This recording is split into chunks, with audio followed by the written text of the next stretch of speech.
या कुन्देन्दुतुषारहारधवला या शुभ्रवस्त्रान्विता या वीणावरदण्डमण्डिता।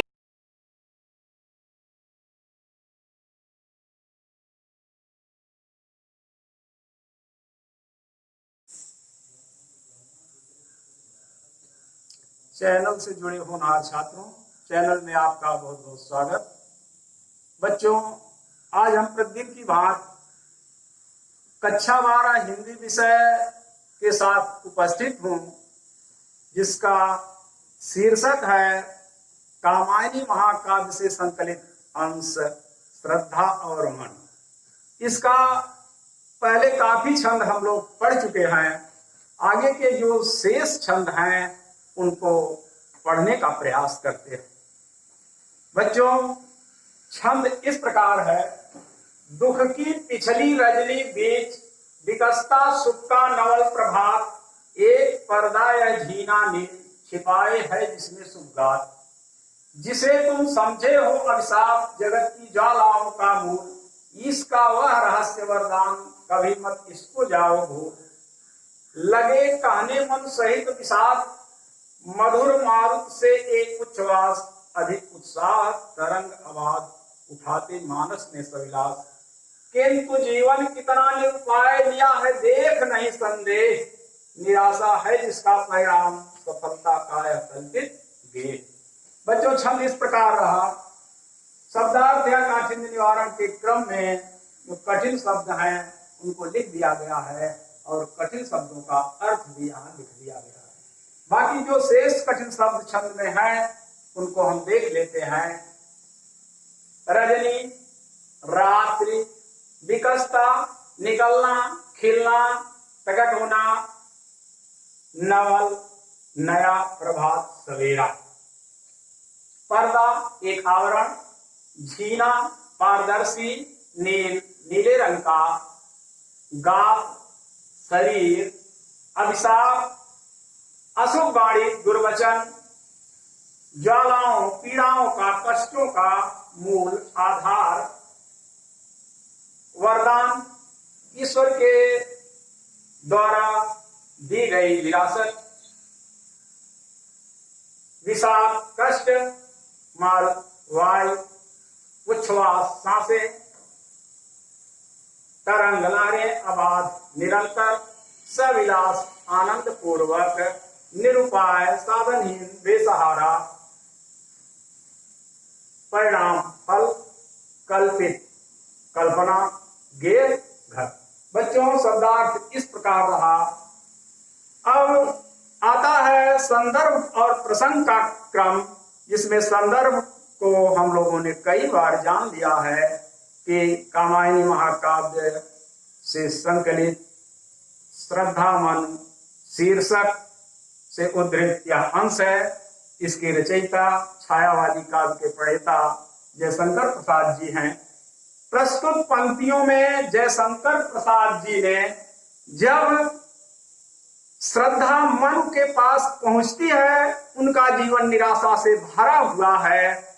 श्रद्धा मन के अंदर एक नई ऊर्जा, नई चेतना, शक्ति और सृष्टि के विकास में पुनः लगने के लिए उनके अंदर ऊर्जा भरना चाहती है। उनके अंदर से निराशा को पूरी तरह समाप्त करना चाहती।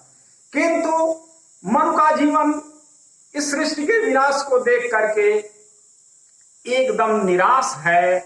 उनकी शक्ति क्षीण हो गई है, शक्तियां जैसे बिखर गई हैं और उनका जीवन निराशा से भर गया। श्रद्धा सोच रही है किसी तरह से मन के अंदर एक नई ऊर्जा पैदा करके शक्ति का संचार किया जाए और पुनः इस नई सृष्टि का विकास किया जाए। वह कह रही है इस संसार में तो सुख और दुख उसी प्रकार हैं, जैसे रात्रि के बाद नया सुखद सवेरा आता है, उसी तरह से अगर जीवन में आज दुख है तो निश्चित है दुख के बाद सुख आपके जीवन में अवश्य आएगा। जैसे काली रात्रि लिए हुए अंधकार समेटे हुए रात्रि होती है, लेकिन जब प्रकाश होता है तो जीवन में खुशियां और उल्लास उस नए सवेरे के साथ आ जाती है। तो श्रद्धा कह रही है कि केवल एक जीने पारदर्शी नीले रंग के आवरण के बीच सुख अपना जीवन छिपाए हुए है, जो आपके जीवन में आने के लिए झांक रहा है। आपको इसके लिए ज्यादा परिश्रम नहीं करना है। और तुम जिसे अभिशाप समझ रहे हो, ईश्वर का दुर्वचन समझ रहे हो, साफ भरी वाणी समझ रहे हो, वह ईश्वर का रहस्यमयी वरदान है। श्रद्धा की वाणी यह उनको शीतलता प्रदान करने वाली प्रेरणा स्रोत की भांति लगी, लेकिन फिर भी कह रहे हैं कि मुझे तो लगता है कि केवल इस संसार में जीवन बेसहारा है, सफलता यहाँ कल्पित है, सफलता तो कुछ है ही नहीं, या कल्पना का घर है, इसका कोई आधार नहीं है। जीवन में निराशा ही निराशा है, चारों तरफ अंधकार और असफलता है, सफलता तो मात्र यहाँ कल्पना। तब श्रद्धा मन को प्रेरित करती हुई कह रही है, दुख की पिछली रजनी बीच विकसता सुख का नवल प्रभात। पिछली रजनी बीच, जैसे रात्रि के बाद सुखद सवेरा आता है, वैसे ही श्रद्धा मन से कह रही है, दुख भरी पिछली रात्रि के बीच अर्थात निराशा से भरे हुए जीवन के बाद तुम्हारे जीवन में विकसता सुख रूपी नवल प्रभात, सुखद नया सवेरा आने वाला है। यह तो केवल एक जीना पारदर्शी पर्दा है, सुख तुम्हारे जीवन में आने के लिए झांक रहा है, इसीलिए एक पारदर्शी नीले पर्दे के पीछे सुख अपना शरीर छिपाए हुए है, जो आपके जीवन में आने के लिए झांक रहा है। दुख भरी या उदासी से, दुख से परिपूर्ण पिछली रात के बीच नया सुखद सवेरा खिलता हुआ दिखाई देता है। अर्थात आपके जीवन में जो निराशा और उदासी रात्रि के समान, अंधकार के समान, उदासी के समान जो रात्रि थी, या वह रात्रि अब समाप्त होने वाली है, निराशा समाप्त होने वाली है, और नया सुखद सवेरा तुम्हारे जीवन में आने वाला है, सुखद अनुभूतियों का संचार होने वाला है। यह सुख केवल एक पारदर्शी पर्दे के पीछे, नीले रंग के पारदर्शी पीछे के बीच में अपने सुख रूपी शरीर को छिपाए हुए है। अर्थात जैसे रात्रि बीतती है और दिन आता है, उसी तरह से एक पारदर्शी पर्दे के पीछे से सुख आपके जीवन में आने के लिए झांक रहा है। श्रद्धा मन से कह रही है, जिस कारण तुम्हारे हृदय में पीड़ा है, जिस कारण को, जिस हेतु को तुम अभिशाप समझ रहे हो, ईश्वर का साथ समझ रहे हो, वह जगत की ज्वालाओं का मूल, और जिसे संसार की समस्त पीड़ाओं का, संतापों का कारण समझ रहे हो, जिस बात को तुम यहाँ पर अभिशाप समझ रहे हो, दुर्वचन समझ रहे हो, ईश्वर की खराब वाणी, ईश्वर का अभिशाप समझ रहे हो, और उसे संसार की ज्वालाओं का मूल समझ रहे हो, आधार समझ रहे हो, वह कि तुम्हारे जीवन में पीड़ा नहीं है और अभिशाप नहीं है, वह ईश्वर का वह रहस्य वरदान, वह तुम्हारे लिए ईश्वर का रहस्यमय तथ्यपूर्ण एक वरदान है, एक तुम्हारे अंदर ऊर्जा लाने का एक वरद हस्त है। कभी मत इसको जाओ बोल, इस बात को अपने हृदय से कभी बोलो मत। जिस बात को तुम अभिशाप समझ रहे हो और संसार में जिसे समस्त विपत्तियों का, ज्वालाओं का, कष्टों का कारण समझ रहे हो, वह ईश्वर का रहस्यमयी वरदान है, इस बात को तुम कभी भूलो मत। बच्चों, अगले छंद में फिर मनु श्रद्धा से कह रहे हैं, कैसे कह रहे हैं, उनके जीवन से तो निराशा जा ही नहीं रही है, दूर ही नहीं हो रही है, इसलिए वह विषाद भरी वाणी में श्रद्धा के इतना प्रेरणा भरने के बाद भी वह विषाद भरी वाणी में, दुख भरी वाणी में बोल रहे हैं, कह रहे हैं, लगे कहने मन सहित विषाद। मन श्रद्धा से दुख पूर्वक विषाद भरी वाणी में कहने लगे कि तुम्हारी वाणी तो कैसी है, मधुर माधुर से तुम्हारी सांसें हमारे अंदर कैसा संचार कर रही हैं, शीतल सुगंधित वायु की तरह तुम्हारी वाणी हमारे अंदर एक सुखद संचार कर रही है, नई प्रेरणा भर रही है, नई सांसें भर रही हैं, जिसके कारण हमारे अंदर अधिक उत्साह तरंग आवाज निरंतर अत्यधिक उत्साह से भरी हुई लहरें उठ रही हैं, जो हमारे हृदय, जो विचार हमारे हृदय में आनंद और खुशियां लगातार उत्पन्न कर रहे हैं। मन श्रद्धा से उसके कहने के बाद, प्रेरणा स्रोत बनने के बाद, प्रेरणा भरी वाणी में कहने के बाद, बोझ भरने के बाद, शक्ति भरने के बाद भी विषाद पूर्वक ही बोल रहे हैं कि ये जो तुम्हारी मधुर और शीतल वाणी या तुम्हारी सांसें हमारे अंदर जो नई प्रेरणा भर रही हैं और अत्यधिक उत्साह की निरंतर चलने वाली लहरों को प्रेरित कर रही हैं, भर रही हैं, वह हमारे हृदय में अत्यधिक आनंद भी उत्पन्न कर रही है। लेकिन बावजूद इसके किंतु जीवन कितना निरुपाय, कितनी निराशा है मन के जीवन में।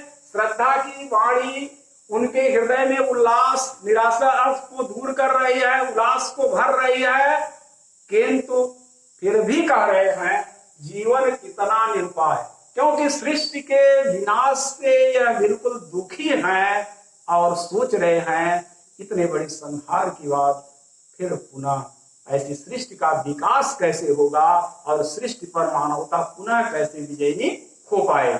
इसलिए कह रहे हैं किंतु जीवन कितना निरुपाय। श्रद्धा की वाणी सुनने के बाद भी कह रहे हैं लेकिन इस संसार में हमने देख लिया है कि जीवन कितना निरुपाय है, साधनहीन है, लाचार है, बेसहारा। लिया है देख नहीं संदेह, इस चीज को, इस दृश्य को हमने अपनी ही आंखों से देख लिया। जीवन कितना बेसहारा, लाचार है, साधनहीन है, इस बात को हमने अच्छी तरह से देख लिया है, इसमें कोई संदेह की बात ही नहीं है। निराशा है जिसका परिणाम, मन का जीवन निराशा से भरा हुआ है, इसलिए कह रहे हैं इस जीवन का अंतिम क्या होता है, इसमें निराशा से ही परिपूर्ण है। सफलता का यह कल्पित गेय, सफलता तो यहाँ कल्पना मात्र है, केवल सफलता एक कल्पना का घर है। जीवन सफलता या कल्पनाओं का एक घर है, इसमें कोई सत्यता या रहस्य नहीं है, क्योंकि उनका जीवन निराशा से भरा हुआ है। तो कह रहे हैं किंतु जीवन यहाँ पर कितना बेसहारा और लाचार है, इस बात को हमने देख लिया है। इस जीवन का क्या है, अंतिम परिणाम निराशा ही है और सफलता तो यहाँ मात्र कल्पना का घर है। बच्चों, श्रद्धा मन के हृदय से उदासी, निराशा को दूर करके एक नई शक्ति और चेतना का संचार तथा पुनः नई सृष्टि का विकास करना चाहती है। इसलिए वह मन के अंदर प्रेरणा भरने का कार्य कर रही है और धीरे धीरे आगे आप पढ़ेंगे कि मन के हृदय से उदासी दूर होती है। ऐसी जो पंक्तियां दुख की पिछली रजनी में विकसता सुख का नौर प्रभात, एक पर्दा है जीना में छिपाए है इसमें सुख गात। इसके भाव साम में आप लिख सकते हैं, वेदना विकराल धारण रूप करती जब प्रसव की, तब नया इतिहास गढ़ने जन्म लेता एक बालक। दंश कितने झेलता जब बिजलियों का आसमां, ओट से तब बादलों की बूंद गिरती है धरा पर। बच्चों, अब यहां आता है, देखे हैं आप लोग, पहले भी आपको बताया गया है छंद के क्रम में यह 16-16 मात्राओं का प्रसाद जी का जो कामायनी का श्रृंगार छंद है। रस यहाँ पर शांत रस पूरी तरह से प्रतीत हो रहा है, क्योंकि मन के अंदर अभी एक निराशा का ही भाव दिखाई देता है। इसलिए गुण प्रसाद है और शब्द शक्ति ऊपर की दो पंक्तियों में लक्षणा और व्यंजना है और नीचे की पंक्तियों में अभिधा तथा व्यंजना है। और गुण प्रसाद आपको बताया गया है। भाषा के बारे में आप लोग जान रहे हैं, शुद्ध साहित्यिक संस्कृत निष्ठ खड़ी बोली है और शैली गेय प्रबंधात्मक शैली है। इसी के साथ बच्चों आज के अंक में बस इतना ही। आगे के जो बाकी छंद हैं श्रद्धावन शीर्षक के, इसके साथ हम पुनः अगले अंक में मिलेंगे। अगर इस बीच पठन पाठन में आपको कोई असुविधा होती है तो आप चैनल पर कमेंट बॉक्स के माध्यम से अवश्य सूचित करने का प्रयास करेंगे। तब तक के लिए धन्यवाद।